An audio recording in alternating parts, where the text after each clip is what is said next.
The true purpose of the sword hunt was not merely to disarm the farmers. Rather, Toyotomi Hideyoshi aimed for a thorough reorganization of the samurai class. In 1588, Hideyoshi issued the Sword Hunt Edict, confiscating weapons from commoners nationwide. But behind this lay an even more astonishing social reform plan by Hideyoshi. What exactly was the sword hunt? Why did Hideyoshi enforce the sword hunt?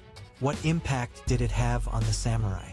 How did Japanese society change afterward? Now let's delve into its true story.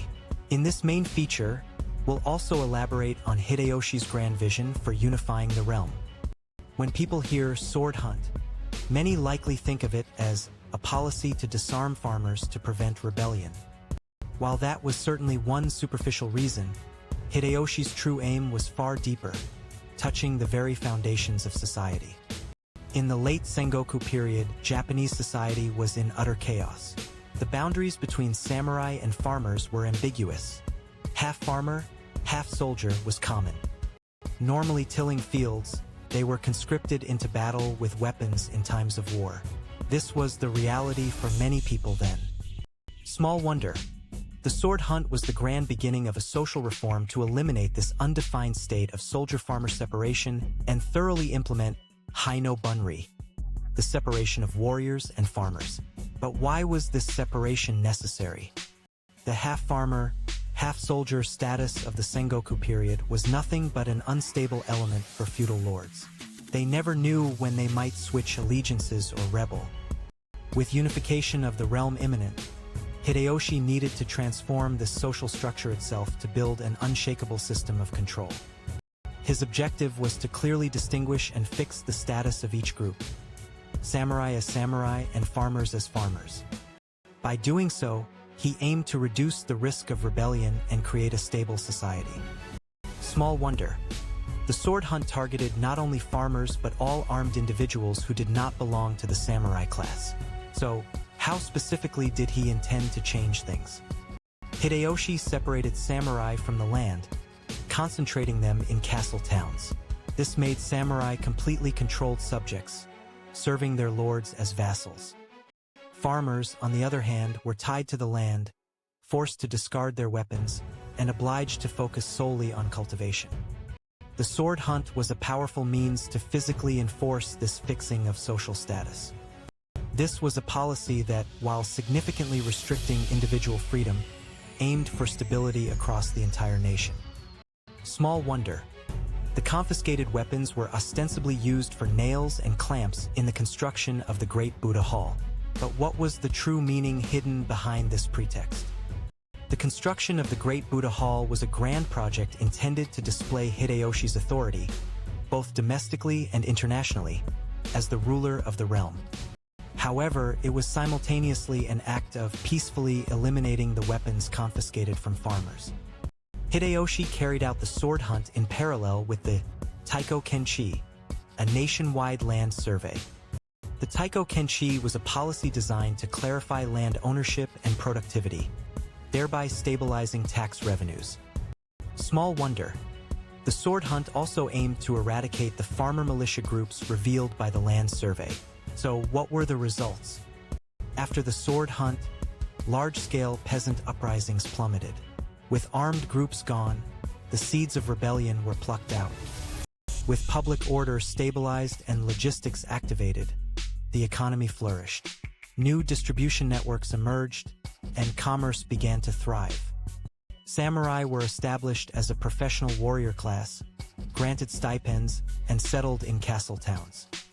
This strict class system became the foundation of the subsequent Edo shogunate's rule, leading to over 260 years of peace. Small wonder.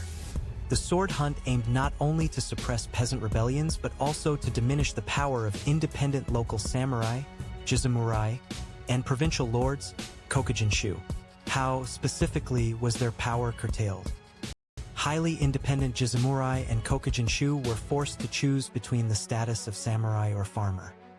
Choosing samurai status meant relocating to a castle town, coming under Hideyoshi's direct control. Choosing farmer status meant abandoning weapons and focusing solely on cultivation. Consequently, armed forces disloyal to the central government were systematically disbanded, solidifying Hideyoshi's centralized system of rule. The sword hunt was a clever art of governance, combining law and force for Hideyoshi to control the realm. Small wonder, the sword hunt was merely one part of a grand social reform conceived by Hideyoshi after unifying the realm. So, what was the full impact of this social restructuring? The establishment of this class system had an immeasurable impact on subsequent Japanese society. Samurai expanded their roles from warfare to administration, came to value both literary and martial arts, and contributed to cultural development. Farmers, by concentrating on agriculture, achieved stabilization and improvement in food production, forming the basis for population growth. However, this fixing of social status also stripped people of their freedom and gave rise to new social problems. Small wonder, while bringing social stability, the sword hunt also had the aspect of fixing individual status and stifling upward mobility. So, what were these problems? An overly strict class system created a society where individual talent and effort were less likely to be rewarded. Farmers suffered in poverty, and even samurai harbored dissatisfaction with the stipend system, giving birth to new seeds of discontent. The sword hunt was a necessary measure to end an era of warfare and build a stable society. However, in exchange, people's social status became fixed, and social mobility was lost.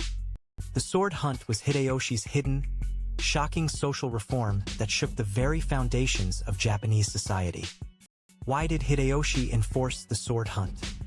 It was to thoroughly implement the separation of warriors and farmers, Haino Bunri, and establish a class system, thereby building a centralized nation-state. What impact did the sword hunt have on the samurai? Samurai were established as the ruling class, simultaneously becoming individuals who swore absolute loyalty to their lords. How did Japanese society change afterward? It became the cornerstone of long-lasting peace, and a strict class system of warrior, farmer, artisan, and merchant, Shirno-Kyo-Sho, became entrenched. The sword hunt was perhaps not merely Hideyoshi's weapon confiscation, but a grand social reform that determined the future of Japanese society. History still hides untold stories. Subscribe for more forgotten history.